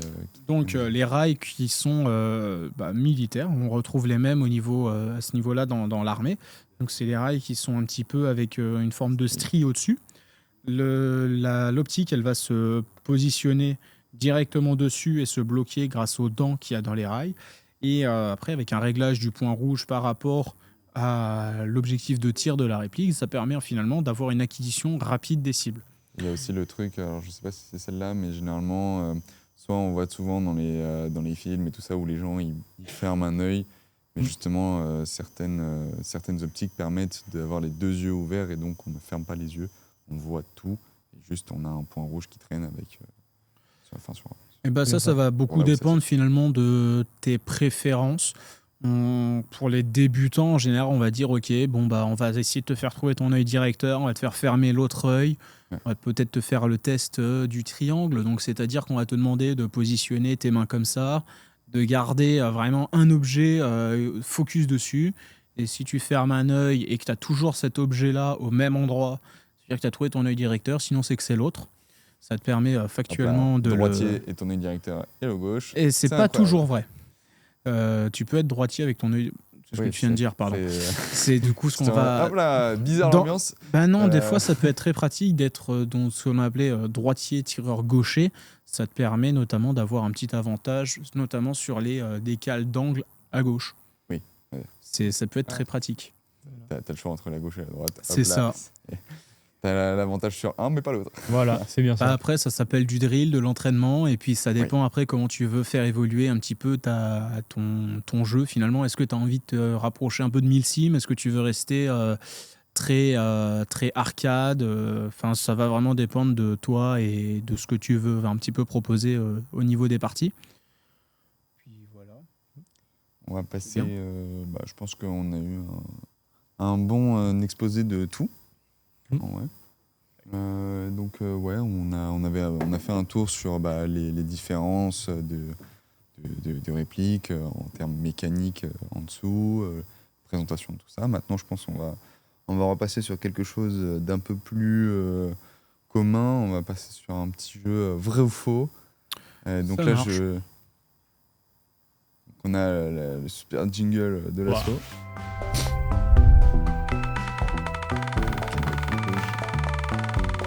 Mystère. C'est vrai qu'on en a 15 déjà. Wow. Donc du coup, on va faire un petit vrai ou faux. Donc c'est vous qui allez me poser les questions cette fois-ci. D'accord. Super. Que moi, quoi, parce que Ok, très bien. c'est bien de poser des questions, mais oui, voilà, c'est ça. Donc, quand même moi qui prend quoi. Donc on va commencer par un truc que tu as peut-être pu voir, ce sont les petites billes qu'on a. Ok. Tu connais les billes? Ça, c'est ce qu'on tire. C'est tout petit, j'en ai un au bout du doigt, mais on le voit peut-être pas. Ah, ça fait 0,6, c'est ça C'est ça. 6 mm. 6 mm. Ouais. Donc Enfin, c'est 0,6 vraiment tout petit. Est-ce que tu penses que c'est comestible? Alors, je sais pas si c'est comestible. Je sais il y en a qui sont biodégradables maintenant, parce que sinon, tu en as plein partout. Mais comestible... Alors, comestible, c'est pas bon. Non, je pense que ça peut être comestible dans le sens où tu peux la manger et pas avoir de soucis de santé. Oui. Après, est-ce que c'est le truc où je mangerais tous mes repas? Non. Effectivement. Donc, moi, je dirais vrai. C'est vrai. En tout cas, les billes effectivement biodégradables qui sont maintenant le standard obligatoire partout. Même plus standard, c'est obligatoire depuis quelque chose comme 2021, je crois. Voilà. C'est tard quand même. Et oui. Mais du coup, toutes les billes biodégradables sont créées à base d'amidon et donc comestibles. Ah, après, c'est pas le truc. Non, effectivement, moi je me ferais pas un repas de billes d'airsoft. Les pâtes, c'est bien meilleur. donc voilà. Deuxième question. Bien sûr. Alors, à ton avis, est-ce qu'un chargeur peut contenir 300 billes? On a un peu triché. Parce que un petit peu. On a vu, on va dire, il y a les gros chargeurs, en tout cas, gros chargeurs en termes de poids qui sont avec le gaz. D'après ce que j'ai compris, c'est plutôt des trucs qui sont proches de la réalité. Donc on est sur une cinquantaine de billes au max. Voire presque au moins. C'est plutôt 30 à 40. Ouais, plus que les côtés réels. Donc c'est dans ce sens-là. Et là, tu avais dit mid-cap à peu près à 100-200.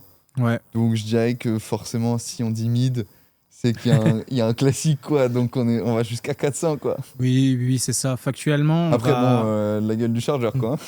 Non, en fait, ça va être la même chose que ça, sauf qu'à la place d'avoir un ressort qui va faire un petit peu un accordéon dans ton chargeur, tu vas avoir comme un chargeur, du coup, GBBR, comme je t'ai montré, avec un seul compartiment pour tes billes. Et en fait, à côté, à la place du gaz, tu vas avoir juste une boîte vide où tu vas mettre tes billes.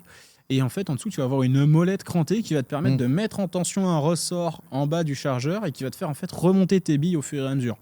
Je connais ça. L'avantage de ça, déjà, c'est un chargeur très classique qu'on va beaucoup retrouver sur les locations de matériel au niveau des assos ou des clubs. Pour la simple et bonne raison que c'est quand même vachement confortable de donner à un débutant une boîte qui contient 300 billes et ça lui permet de jamais venir refill ou ça lui permet de tirer un peu comme il veut. L'avantage, c'est évidemment la grande capacité d'emport. Donc sur, disons, 3 chargeurs, tu as 1000 billes sur toi, autant te dire que tu fais toute la journée avec, ou pas loin. Ça dépend un petit peu de ta consommation. Et puis c'est surtout que quand tu dois te trimballer 12 chargeurs sur toi, c'est lourd. Alors que pas nécessairement. Finalement, tu vas avoir la même quantité de billes. Au contraire, si tu en as 12, tu as peut-être un peu plus de plastique. Mais et puis à un moment, si tu as 12 chargeurs sur toi, tu as le matériel qui va avec. Donc tu as probablement le gilet. Ça se ressent pas plus que ça. Le principal inconvénient, par contre, de ces chargeurs-là, c'est que je t'ai dit que derrière, c'était une grande boîte où tu mettais tes billes. À ton avis, qu'est-ce qui se passe si tu as une boîte, des billes libres dedans et que tu cours avec ? Ah bah ça fait un Tu vas peut-être jouer un petit peu des maracas et au niveau des sur tes déplacements plus. Comme ça. Voilà. Ça c'est on entend au micro mais tes déplacements au niveau là, on des est au Brésil. Ça a changé. là, c'est plus la forêt, là, c'est vraiment la plage du Brésil. Ah, tu vas être bien dans la forêt, mais tu vas juste être spot à 50 mètres, c'est pas grave. Mais c'est ok. Tout à fait. Donc oui, 300 billes, c'est très courant en fait pour les chargeurs, donc qu'on appelle high cap. Maintenant, si on veut même jouer, on a du coup des reconstitutions de fusils mitrailleurs qu'on appelle communément batteuses, ou même directement des drums. C'est finalement des gros chargeurs, assez souvent forme tambour ou en rond, quoi. Ouais, voilà. Carrément. Et là-dedans, c'est pas rare qu'on puisse y retrouver plus de 1000, 1200. Sur des très grosses capacités, vraiment fusils mitrailleurs qui sont faits pour, on peut avoir facilement 3000 billes dans le chargeur. Donc c'est-à-dire qu'on va quasiment vider le paquet neuf dans le bac. Yes. Et puis... ça vaut combien à peu près Oui, alors c'est un chargeur qui vaut 20 balles du coup. Yes, tu as 20 balles de consommables dedans et qui est vidé à une vitesse extraordinaire. Ça, en tout cas, ça fait le beurre des vendeurs. Bon, après, t'es pas vraiment à 20 balles de consommables, parce qu'on parle vraiment de répliques qui se comptent bien souvent sur 4 chiffres à ce niveau-là. Yes, donc on rappelle que là, c'est une asso étudiante, avec le budget d'une asso étudiante. Là, c'est mort, on retrouvera pas ça chez nous. Le CIA, Sarah, si tu nous écoutes, voilà. Il y a un moyen de débloquer. Non, je sais pas. Vous avez d'autres questions Est-ce que tu veux une autre vrai ou faux ? Ben vas-y, je suis chaud. Si vous avez, en tout cas, ça reste très intéressant. Donc, Est-ce que on peut toucher une cible à 80 mètres avec une réplique d'Airsoft ? Arrondissons à 100, histoire de faire le beau jeu, quoi. 100 mètres. J'aurais tendance à dire oui, mais peut-être pas avec n'importe lesquels.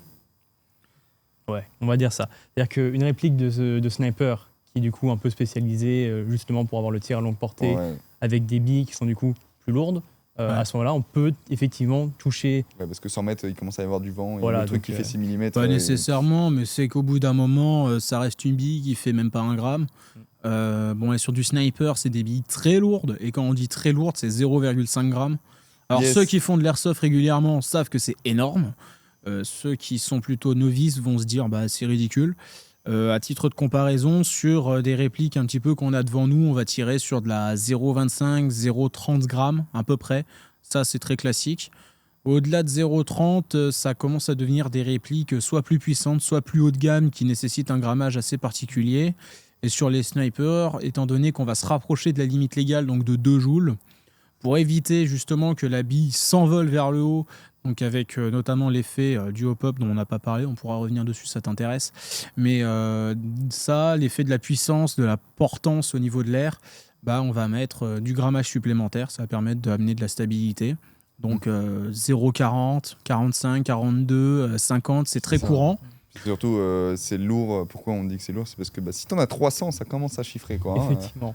Après, pour un sniper, on va pas avoir 300 billes. Voilà. Après, sniper, t'as pas besoin d'avoir 1000 billes dans ton chargeur. On rappelle, il faut quand même une action la plupart du temps manuelle pour entre 2 tirs, ce qui demande quand même pas mal de temps. Tendinite du bras, là. Un petit peu. Donc voilà, donc, effectivement, on peut toucher une cible à 100 mètres de manière assez standard avec un sniper. Après, pour donner un ordre de comparaison, une réplique normale, c'est possible plutôt de toucher des cibles à 30-40 mètres de manière précise. Ouais, ça reste déjà pas mal. Parce faut le voir, le mec à 30-40 mètres. Ah oui. Non, ça se fait bien en vrai. Après, tu vois, tu tires 10 billes à peu près au même endroit. Oui, après, t'as toujours la quantité, quoi. Mais dans le sens où, t'en tires une, t'es pas sûr que ça touche pas. Mais oui, il y a aucun doute qu'une réplique bien réglée, bien custom ou quoi, puisse toucher de manière consistante une cible à 100 mètres. Est-ce que vous en avez d'autres ou est-ce que vous voulez qu'on passe à la suite ? Est-ce que, à ton avis, il y a une puissance maximale au niveau des répliques d'Airsoft ? C'est-à-dire genre joule ? Ouais. Du coup, légalement, t'en as. C'est vrai. Mais est-ce que, théoriquement, tu peux aller jusqu'à le maximal théorique, genre ? Factuellement, est-ce que tu as une limitation qui va dépendre, par exemple, de quoi va dépendre finalement ta limitation ? Premièrement, ça va être les lois. Ouais. C'est déjà pas mal, parce que comme on voit, comme vous avez parlé du Japon qui limite l'esthétique et la puissance, nous, en France, en tout cas, du coup, on limite pas l'esthétique, mais on limite la puissance. Certes, on est un peu plus haut, mais on limite. Donc je dirais ça, et puis c'est surtout, je pense qu'on est limité vite au niveau du moteur, ou sinon on se retrouve avec un moteur qui est lourd, qui consomme comme un fou, et bon, la batterie c'est sympa, mais voilà quoi. Et puis le gaz aussi, j'ai pas un compresseur à 4 bars portatif qui, qui traîne dans mon dos, donc je pense que les limitations sont plutôt mécaniques. C'est ça. Factuellement, la limite de 2 joules n'est que entre guillemets, une limite légale. Il est évidemment possible de monter bien au-dessus. Factuellement, je ne sais plus quel pays qui va autoriser de jouer jusqu'à 4 ou 5 joules, je crois. Et l'Autriche, justement, n'a pas la limite est à 5 joules. Et du coup, les fusils snipers là-bas sont extrêmement puissants. Et c'est assez impressionnant de voir quelqu'un qui tire effectivement des distances qui seraient impossibles en France, puisqu'ils ont des ressorts qui tirent beaucoup plus loin. C'est ça, dans le cas du sniper, tu vas mettre un ressort qui va avoir beaucoup plus de résistance. Si par exemple dans le cas d'une réplique électrique, c'est plus compliqué, parce que factuellement derrière c'est entraîné par le moteur et ça entraîne beaucoup d'autres problèmes que tu as déjà pu décrire. Et sinon il reste un dernier mode de propulsion, dernier mode de propulsion dont on n'a pas beaucoup parlé, qui pour le coup se rapproche énormément de celui du paintball qu'on appelle HPA, donc High Pressure Air. Air haute pression, c'est là où on va avoir par exemple les joueurs avec une bouteille dans le dos et le flexible qui va en général passer dans la poignée. Donc c'est juste de l'air sous pression qui va balancer ta bille. Pas de mécanique, pas de pièces en mouvement, mis à part une électrovanne finalement. Donc là tu vas régler aisément ta puissance avec du coup la quantité d'air que tu vas balancer à chaque tir. Ça permet d'être plus régulier. Les bonbonnes de gaz de la tub, ça passe. C'est toi qui vois si tu as envie d'avoir 20 kilos dans le dos, mais mais ça ira. Voilà. Il y a d'autres poids. C'est ce qu'on disait tout à l'heure. Tu peux ramener avec ton full équipement qui pèse 30 kilos, mais à voir après si tu tiens la journée. Quoi. On fait à la russe. Il y en a un qui a le chargeur et l'autre fait la réplique. Je crois que tes techniques ont quelque chose comme 80 ans de retard, tu feras attention. Je sais pas, dites ce qui se passe. Ok, on va repasser un peu plus au niveau de la vie de l'assaut. Ouais, c'est bien. Voilà, on va revenir un peu sur Stack. Voilà.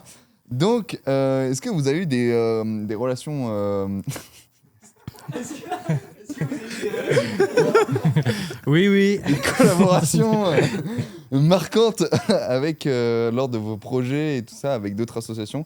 Donc vous avez mentionné le projet de plus de 70 personnes, avec du coup cette fois-ci des associations, on va dire, externes à l'école. Mais est-ce que vous avez eu des collaborations avec des projets plus sur le campus ? Donc sur Villejuif, sur le Kremlin, ou Lyon, Rennes, Toulouse, maintenant il y en a partout quoi. C'est vrai. Alors du coup non, on n'a pas eu encore l'occasion de travailler. Oui, d'accord. Mais on n'a pas travaillé en région. On n'est pas allé en région. Oui, bien sûr. Stack n'a pas encore fait d'événements en région. Ah si, quand même, parce qu'on n'était pas à Paris. Oui, très bien. Donc il y a effectivement les Wake dans lesquels on a pu proposer à tous les étudiants de faire de l'airsoft. Donc ça, c'est un truc qui revient du coup tous les ans. Depuis 2 ans maintenant, donc bientôt 3 ans même. 3 ans maintenant. C'était après Netiki quoi. Voilà. Okay. Et du coup donc on a ça, donc avec le B2 et toutes les assos qui participent au Way, techniquement on collabore, n'est-ce pas et ensuite on a aussi Villejuif Night avec qui on collabore pour avoir de la nourriture sur nos événements dans l'Under. Donc ils nous permettent d'avoir des crêpes, d'avoir à boire, à manger pour toutes les personnes qui viennent. Et récemment, du coup, aujourd'hui même, on collabore avec Psycom qui font donc un événement sur toute la journée et on propose dans ce cadre-là un stand de tir dans l'Under en ce moment même. Ok, d'accord. Ouais, genre là aujourd'hui Aujourd'hui maintenant. Si tu veux aller dans l'Under, tu peux aller tirer sur des cibles. Yes. Ok, banger. Donc vous ouvrez un peu plus. Bah oui, on est très ouvert à faire de collaboration. Quand avec la tub et la pelle hop là, arraché. En vrai, ça serait tout à fait possible. Le problème se pose au niveau de l'alcool et puis évidemment des répliques. Donc une idée qui a déjà été discutée notamment avec la Tub, avec certains de leurs membres du bureau, a été de proposer un petit after-work après les parties. Il reste encore quelques petits défis d'organisation, surtout côté organisateur pour permettre ça en l'occurrence. Mais c'est en cours de réflexion pour le coup. Ok. Peut-être aussi tout ce qui est un peu plus créatif, genre IK. C'est vrai que pour le moment, on n'y a pas tout à fait pensé, dans le sens où surtout on n'avait pas nécessairement d'idées d'événements à faire en lien avec eux. Maintenant, si jamais soit nous, soit eux pensent à quelque chose de sympa qu'on peut faire ensemble, on est très chaud d'en discuter. Ok. Bah, du coup, on va être sur la fin, donc on va revenir sur quelques petites questions rapides, mais avant tout ça, quels sont vos événements et projets à venir là, sur lesquels vous travaillez? Comme vous venez de me le dire, donc là il y en a un tout de suite, C'est Render. ça. Mais est-ce que vous en avez quelques-uns en pipeline prévus quoi, dans vos Ouais, sites? bien sûr. Déjà, on va continuer nos événements dans l'Under, donc sur les petites parties rapides. Ça, c'est assez évident. Et petite info exclusive, on travaille également sur l'organisation d'une partie sur un terrain extérieur. Donc, reste encore à déterminer la date, le lieu. Mais c'est en discussion déjà pour savoir au niveau de l'asso comment on s'organise et avec qui. Et probablement le mois prochain, donc courant mai, on va essayer d'organiser ça. Et puis d'essayer de faire découvrir l'airsoft à encore un peu plus de monde et surtout dans des vraies conditions, si on peut dire, puisque l'Under c'est sympa, mais on est quand même assez loin d'une expérience un peu classique d'airsoft. Après, ça peut faire j'allais dire un peu plus du close combat, des trucs comme ça. Mais... Ça va dépendre du terrain choisi. Pour le coup, on a vraiment le choix entre de la forêt, du bâtiment un petit peu désaffecté avec justement plein de petites pièces et du CQB justement. Ouais, genre plutôt de l'Under, pas forcément en CQB pur, mais ça reste quand même la disposition de l'Under pour rester. On peut même pas vraiment dire que l'Under est du CQB dans le sens où ça reste quand même deux grandes allées, même avec des gonflables disposés à droite à gauche, ça reste pas forcément du CQB, ça reste très ouvert. Le CQB, ça se démarque complètement par rapport aux méthodes qu'on va avoir pour l'approche sur l'entrée d'une pièce, sur comment clear une pièce, comment la défendre si besoin, dépendamment du scénario. C'est quand même des approches très différentes entre ce qu'on peut faire en CQB, ce qu'on peut faire dans l'Under. L'Under va plutôt se rapprocher à ce qu'on peut avoir sur un terrain plaine, forêt, avec vraiment des obstacles par-ci, par-là, derrière lesquels se couvrir. C'est très différent, je pense. Ok. On va passer, comme j'avais dit, sur des questions un peu plus rapides. Ouais, donc, pas de souci. Est-ce que vous avez un surnom drôle donné à un de vos membres d'assaut? Généralement, c'est Légion. Légion, t'as dit? C'est Légion d'avoir dans des assos des surnoms pour des gens. Pas tant que ça. Parfois, Trésorier, fut un temps, était surnommé le rat, mais c'est un peu plus loin. Bizarrement, depuis qu'il est passé Trésorier, il a aboli ce surnom. Bizarre. Ah, dommage. Il n'a pas été propagé, c'est tout. Pas été propagé. Ouais. Non, pourtant, les rats, ils se propagent bien dans l'Under. Oula. Sujet sensible. Bon, pas vraiment, hein, vu comment ils se trimballent partout, les rats. Une excuse originale d'un de vos membres donnée ça tombe bien. En quelques jours, on n'en avait pas et dernièrement, on en a eu beaucoup. J'ai oublié mes lunettes. J'ai cassé mes lunettes, même mieux que ça. Lunettes de vue ou de protection là de vue. Ah, c'est parfait. On a également, excusez les gars, j'ai oublié la réunion, je suis parti en course. Oui, je faisais les courses. Je suis allé en course. Je peux pas, j'ai Carrefour. Voilà, exactement. C'est ça, je peux pas, j'ai Carrefour. Qu'est-ce qu'on a d'autre? C'est déjà pas mal. De quoi? Il y avait une sieste, effectivement. Mais ça, c'est classique. Je peux pas, j'ai sieste. Les classiques, quoi. Classico, c'était toujours drôle. Enfin, c'est chiant quand t'as une réunion, mais bon. Oui, à peine. Une compétence étrange d'un de vos membres? Est-ce que vous en avez une? Pas du tout, genre un talent caché, quoi. Voilà. Je sais faire jongler 2 boules. Piloter un hélicoptère. Hein? Piloter un hélicoptère. Oui. Voilà. Qui? Toi? Oui. Putain, what the fuck. Voilà. Genre t'as un brevet de pilotage? J'avais fait des heures de cours et tout. Ok. Voilà. Putain. Donc, je peux pas voler tout seul, mais... à quand l'hélicoptère avec les mecs sur les côtés Ça va être compliqué, je pense. Faut avoir l'hélicoptère avant. Ça se trouve un hélico. Voilà. Encore une fois, on demande à Sarah de débloquer du Voilà. Sarah, si tu nous entends, un hélicoptère pour l'association, ça serait pas mal. Wow, il réduit de fou le budget en ce moment. Par semestre? Ah là, c'est 14 000 pour le semestre. Ok. On va prendre un petit truc rigolo. Stack, comment vous la décririez en 3 emojis? C'est compliqué. Le plus évident, l'emoji pistolet à eau là qu'on a. Ça dépend de qui tu es, Voilà. où tu es. Comment ça? L'emoji Android, Apple, Ah bon, c'est pas les mêmes. prends celui de ta plateforme, choisis. Ça, c'est le plus évident. Le cercle blanc, on peut faire pour une bille. Oui, ça marche, Ok. ça marche. Si je te le cercle blanc, qu'est-ce qui va me sortir hein. Ah non, On est bah, sur une secte. Allez, Voilà, c'est ça. voilà. Et puis, Tous ensemble, là. Et puis, imaginons le dernier, ça serait la main en l'air pour le signe qui permet de se déclarer lorsqu'on est out. Voilà. Et je pense que ça en a pas mal fait le tour finalement de l'association. Et du coup, pour vos réseaux sociaux, donc vous avez, quand on veut rejoindre l'asso, on peut rejoindre via le Discord. C'est ça, c'est le moyen le plus simple et le plus rapide de rentrer en contact avec nous. C'est ça, ok. Et sinon, est-ce que vous avez genre un Insta, des choses où vous publiez des photos Il existe un Insta. Un des membres du bureau précédent a les codes. Là, quelque part, on est à sa recherche depuis quelques mois maintenant, c'est compliqué. Les fameux codes. Mais il existe. On a également un groupe Facebook pour les plus vieux d'entre nous, ceux qui sont, de 2014. Sont encore nostalgiques de la plateforme bleue. Mais voilà quoi. Et elle est active ou J'ai récupéré les codes. Maintenant, on n'a pas encore beaucoup de médias à poster dessus. Ça va tendre bientôt à se redévelopper. On va reposter dessus bientôt. Petit post LinkedIn Ça, pas encore. Donc, on allait dire, pour rejoindre l'asso, au final, un petit message et message sur le Discord et on rejoint. Voilà, c'est ça. C'est parfait, classique. Cotisation, je savais pas. donc nous, on n'a pas de cotisation. La Fédération française d'Airsoft en a. Ah oui, ok. Donc, oui, vu que vous participez, donc ça, en fait, ça transfère. Voilà. C'est ça. Donc nous, on récupère rien, mais on demande quand même à nos membres, du coup, 20 € de cotisation. La part est variable, dépendamment en fait du nombre de membres chaque année. En fonction du nombre de cotisations qu'on apporte à la FFA, on a un tarif de groupe.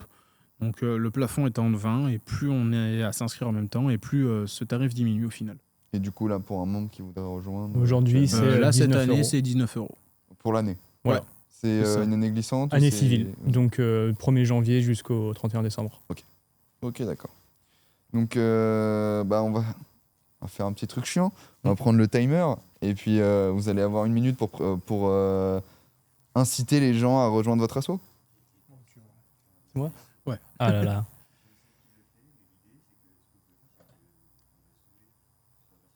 D'accord.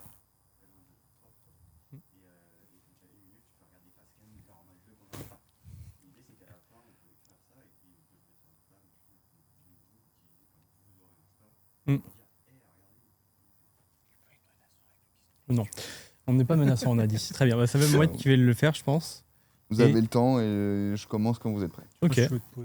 Non, mais je vais être juste comme ça sera très bien. Oui, vas-y, à sénégalaise aussi, comme ça. Là. Non, très bien. Donc, c'est parti. 1 minute, pourquoi est-ce que vous devrez rejoindre Stack ? Premièrement, c'est... Je suis flou. Oui, t'es flou. Ah. On recommence. On commence dès que c'est... Tu regardes la caméra. Tant dire le Che Guevara, alors. El Che. Mais le Che, parfait. Non, mais c'est très bien. Mais de France, quoi. C'est le Che basque. Le Che campagnard. Le Che la raclette. Le Che, vraiment. Ok, parfait. 1 minute, pourquoi est-ce que vous devrez rejoindre Stack ? Premièrement, on est super sympa. On aime beaucoup nos membres et du coup, on va vous chérir. Deuxièmement, c'est un super sport. Ça permet de se défouler. C'est sur le campus, c'est un peu en banlieue, c'est dans Paris. Donc, on a plein de manières de jouer. Il y a le sport, il y a aussi la mécanique. Si jamais ça vous intéresse, à ce moment-là, il y a de l'électronique, il y a de la mécanique, il y a un peu de comment bidouiller une réplique. Et ensuite, il y a forcément la communauté qui est toujours très intéressante à rejoindre, faire des connaissances, jouer avec des gens, se faire des amis. Franchement, c'est un bon moment, donc n'hésitez pas à nous rejoindre. C'est tout good. 40 secondes, parfait. Parfait. On est bien. Ok. Alors, on vous a parlé du fait qu'on va faire un petit teaser pour le mois prochain, c'est ça ? Mm-hmm. Donc, le mois prochain, nous... elle est où la caméra ? laquelle je pense, celle-là. Ok, parfait. Donc le mois prochain, on va recevoir Biocampus, donc une asso de Subbiotech qui est sur le campus de Villejuif, normal, et qui a vocation à faire un peu, on va dire un peu Jardiland, en tout cas, de faire du jardinage, tout ça, de découvrir. Notamment, ils ont une serre, ils ont des bacs et tout ça. Ils font des maraudes où ils récupèrent des vêtements pour les redonner, tout ça. Donc, ils font des choses assez intéressantes. Et est-ce que vous aurez des questions à leur poser 2-3 petites questions questions à poser pour le bio. À Biocampus. Si vous en faites, quelles sont les fleurs qui poussent le mieux dans vos serres? C'est pas mal déjà. Parce que, voilà. Jérémy, une question? Question. Je pense que c'est une bonne question. Je pense que c'est une bonne question. Le plomb, voilà.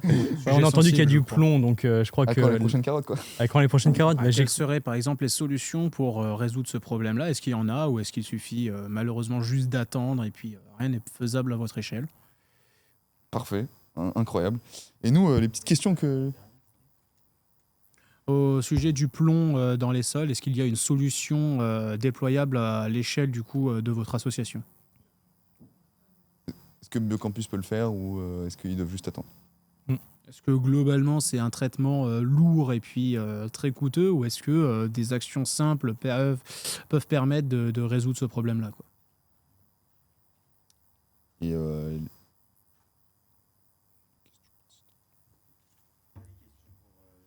j'ai pas les questions pour Stack. Aïe, aïe, aïe. À moins qu'elles soient mises dans le présentateur et j'ai pas vu ce qui est faisable. Ah là là, j'ai les... C'est pour HDFR, mais j'ai pas pour Stack. Parfait. Bah donc du coup... Ah oui, ok. Donc c'était HDFR hein, la dernière fois. Ouais, c'est ça. Donc du coup, HDFR, qui est l'association qui a vocation à présenter tout ce qui est CTF, en tout cas de la cybersécurité à EPITA. Donc ils vous ont posé quelques questions, notamment quelle est la plus grosse réplique que vous avez? Donc ici, est-ce que la plus grosse réplique... Grosse en termes de poids? On va dire ouvert un peu, comme vous souhaitez. Est-ce que c'est en termes de poids ou en termes de volume, entre guillemets? On n'a pas un énorme sniper à réparer? Si, donc je pense que la plus grosse réplique qu'on a, ça doit être un Physi Sniper, très grand, un peu large, et voilà. C'est probablement une sorte de Je sais plus, ça fait longtemps qu'il est dans le local. Quoi? Est-ce que vous l'avez floqué Dragonslayer ou... Non, du tout. Dommage. Petit camo Dragonslayer pour la WAP là. Voilà. Et bah écoute, en tant que futur bureau, c'est ta nouvelle mission. Voilà. Et ton nouveau prérequis avant de rentrer dans le bureau de l'association. Et ben voilà. Regarde, il y aura même la VOD pour prouver ça. Il se trouve qu'il y a une AWAP et du coup il parle de mettre un skin Dragonslayer de CSGO parce qu'il y a le futur Respocom de l'assaut qui vient de s'engager sans le savoir à le faire. Exactement. À son du coup on avait une question justement, on avait parlé de compétition avant. Ouais. Est-ce que comment ça se passe pour les compétitions d'Airsoft? Est-ce que vous en faites genre en interne sur l'événement? Est-ce que vous en faites des, on va dire, un peu plus officiel, comme précédemment avec un bureau, ou alors les il y a un scoreboard ou des trucs comme ça? Les compétitions d'airsoft, c'est pour le coup un milieu qui, je dirais, est assez fermé à ce niveau-là. Ça va être vraiment du personnel, dans le sens où déjà au niveau de l'association, on n'a pas assez de membres actifs. Déjà, on pourrait s'arrêter là, mais surtout de membres actifs intéressés par la compétition. Parce qu'entre l'airsoft et la compétition, c'est vraiment deux mondes totalement différents et c'est vraiment deux philosophies de jeu complètement différentes. Et d'ailleurs, les deux mondes ne cohabitent pas nécessairement super bien ensemble, justement dû à cette différence de philosophie. Il y en a la compétition qui va vraiment en général considérer, arrête-moi si je me trompe, mais à courir très vite sur l'ennemi, les tomber le plus vite possible. Ça se rapproche principalement du speed soft en tant que tel, donc des parties très rapides, très dynamiques. Là où justement le monde un peu classique, on va dire, on va plutôt prendre notre temps. Sur de la compouze, quoi. Pas nécessairement, mais même quand on va parler de speed soft de notre côté, il n'y aura jamais rien de comparable avec de la compétition où vraiment les gens ils courent, ils marquent relativement peu les positions. Et surtout, c'est pas du tout le même gameplay au final. Ça va être beaucoup de tirs de suppression un petit peu en face, même sans vraiment avoir acquéri sa cible en face. Ça va être vraiment tirer de la bille pour tirer de la bille, occuper de l'espace, c'est 2 méthodes de jeu complètement différentes. Ok. Du coup, pour revenir sur la compétition au niveau de l'assaut, on n'a pas de pôle compétition. Si jamais il y a des joueurs de chez nous qui veulent en faire, ils sont totalement libres d'en faire. Pour le coup, de toute façon, c'est pas comme si on allait s'y opposer de toute façon. Les membres deviennent membres de la fédération bien française. sûr. Donc, du coup, Et surtout, c'est qu'actuellement, au niveau de l'association, je pense que personne n'aurait vraiment l'expérience nécessaire pour les accompagner sur de la pour la compétition. formation et tout ça. Ok, d'accord, intéressant. Et du coup, dernière petite question qui je trouve assez intéressante vis-à-vis de la stack que nous avons en face. Quelle est la meilleure marque de réplique selon vous? C'est très subjectif généralement, voilà, c'est ça. Mais après il y a quand même des choses où bon, tu as des répliques chinoises qui sont pas ouf, de mauvaise qualité. Mais du coup, quelle est la meilleure, on va dire vas-y, je te laisse donner ton avis et après arme de poing, fusil classique. Très bien. Donc, moi, j'ai un peu un parti pris parce que la plupart de mes répliques viennent de cette marque. Okay. Donc il y a bah oui, tu sais déjà, forcément. Il y a quelques années, un YouTuber qui faisait des vidéos d'Airsoft a commencé sa marque pour justement faire des répliques que lui jouerait avec et du coup ensuite les a vendues à son public. Ce YouTuber et du coup la marque, c'est Novrich. Donc c'est plutôt du haut de gamme, les répliques sont assez chères, mais l'intérêt c'est qu'elles sont garanties 10-25 ans et fonctionnent hors de la boîte sans trop d'amélioration nécessaire. Moi, j'ai pas une utilisation de mes répliques très compétitive. Si ça marche et que ça dure, moi, ça me va très bien. Donc, c'est pour ça que j'ai cette marque en tête. Ok. Ouais. Et toi? Ouais, bah moi, je dirais qu'il n'y a vraiment une marque qui domine toutes les autres. Je dirais que ça... c'est sûr.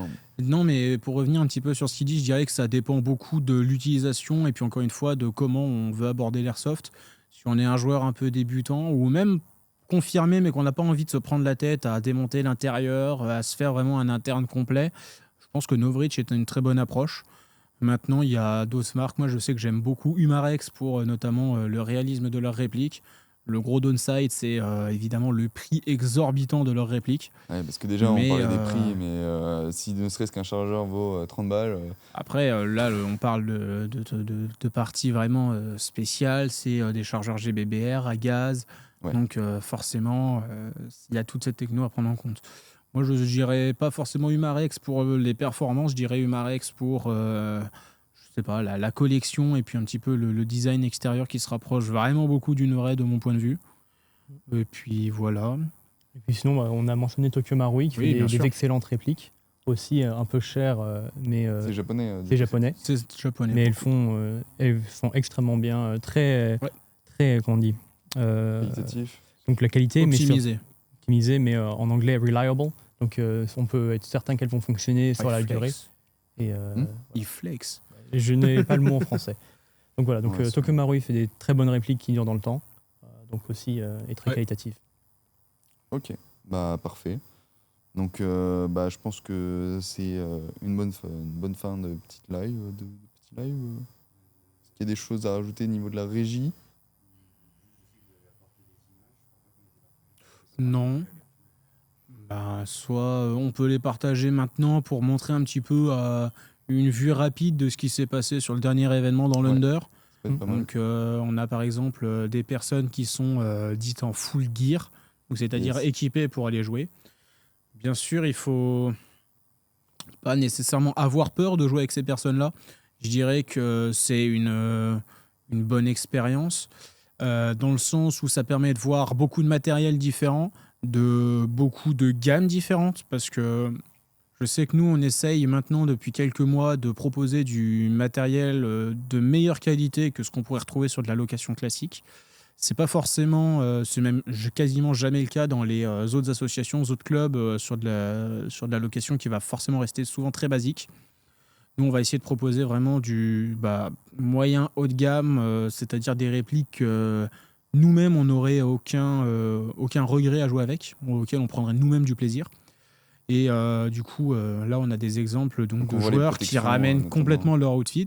Donc, on remarquera un point qui est commun à tous, c'est déjà la partie lunettes de protection. Ouais. Donc, on revient tout à l'heure sur les différents modèles qui existent. On a là directement un masque. Je crois que tout à l'heure c'était des lunettes, j'ai pas On voit fait ici gaffe. qu'il n'a pas de grille notamment parce que Il y a une grille, Il y a une dessous, grille sous il y a le une grille foulard. en dessous. Ok, parce que je pensais que ça allait être justement parce que j'avais fait moi quand tu prends des foulards assez larges et tout ça, tu peux. Après, encore une fois, c'est pas obligatoire, ça dépend de tes préférences. S'il est suffisamment large, suffisamment ample, peut-être que ça suffit. Mais nous, en tout cas, sur de la location, on va quand même fournir la grille. Après, c'est à la discrétion de chacun de comment ils veulent s'équiper, mais nous, on fait le maximum pour protéger ceux qui veulent commencer. Ouais, donc c'est déjà pas mal. On voit les outfits différents de chacun. Donc voilà, tout le monde n'est pas équipé de la même manière. Il y en aura certains qui auront plus de pièces de gear que d'autres. C'est pas un drame. C'est pas parce qu'on a une tenue et des équipements qui valent plusieurs milliers d'euros qu'on est forcément le meilleur de la partie. C'est pas vrai. Ça, c'est comme tout. Surtout aujourd'hui, encore une fois, on essaie de proposer des répliques qui sont vraiment pas déconnantes à la location. Finalement, avec des bons placements et puis des bonnes lignes, des bonnes communications, on peut largement être meilleur que quelqu'un en face qui aurait juste mis de la thune dans sa réplique, dans son gear. Si jamais il se place pot de fleurs au milieu, ça va pas le sauver, quoi, hein. Il sera quand même out comme tout le monde.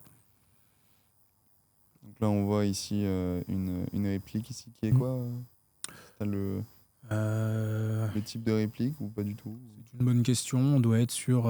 c'est de la plateforme AR15. Maintenant, laquelle c'est précisément, j'en ai aucune idée. Non, je ne saurais pas non plus. Beaucoup de répliques qui se ressemblent beaucoup. La plateforme AR15, après... qui se ressemblent. Globalement, on va beaucoup croiser de M4, de M16, de HK, parce que c'est les répliques qui sont factuellement le plus produites pour la simple et bonne raison que c'est aussi les plus vendus. L'un va rarement sans l'autre. Et encore une fois, venir jouer du coup avec des personnes plus expérimentées ou du moins avec du matériel différent, ça permet déjà de faire des connaissances et surtout assez souvent leur demander de tester du coup leurs répliques. Et dans le cas d'un nouvel arrivant, ça permet également d'avoir un premier essai sur des répliques avant d'acheter à l'aveugle. Ça peut être par exemple une bonne porte d'entrée. Moi, quelqu'un qui me demanderait pour commencer l'airsoft et qui n'a aucune expérience, je pense que la première chose que je lui dirais, ça serait de venir sur un terrain, prendre une location, voir un petit peu les sensations. Si possible, demander à d'autres personnes sur le terrain pour peut-être du prêt. En général, ça se fait assez bien. La communauté est en général ouverte et bienveillante. Et surtout, on a quand même un petit peu à cœur qu'elle s'agrandisse. Et voilà, globalement, ça permet vraiment de voir du matériel différent, de tester avant d'acheter et puis de ne pas être surpris, quoi. De directement choisir un matériel qui nous convient. Vu que ça reste un budget assez important, au moins de voir qu'est-ce qui est possible, les différentes marques et notamment... Puis par exemple, un truc... Je vais investir sur quelque chose qui m'intéresse et que j'ai déjà testé. Un truc auquel on pense pas souvent, mais c'est le poids des répliques. On va toujours se dire, ok, la réplique full metal, elle est trop bien, trop jolie, elle fait comme une vraie. Ouais, c'est cool. Fais une partie avec. Et après, à la fin de la partie, tu te rends compte, ah ouais, c'est rigolo, mais elle pèse 2 kilos de plus que toi. Moi, je suis claqué. Et pas toi. Et donc, il y a évidemment ça à prendre en compte. Et ça, forcément, quand on débute, on n'est pas forcément au courant. Ça peut se résoudre avec l'habitude, avec le temps, mais bon, encore une fois, il faut tester, il faut voir un peu ce qui nous convient le mieux. Et... Ça reste du sport, quoi. Enfin, c'est vraiment, on bouge, on doit resté précis, on doit ça paraît pas, hein, mais à la fin de la journée, on est bien allumé quand même. Vite rincé, parce que c'est que quand tu dois courir, forcément, tu cours avec un équipement qui est lourd. Pas forcément l'équipement pas forcément lourd, mais c'est couvrant, il y a quand même des contraintes.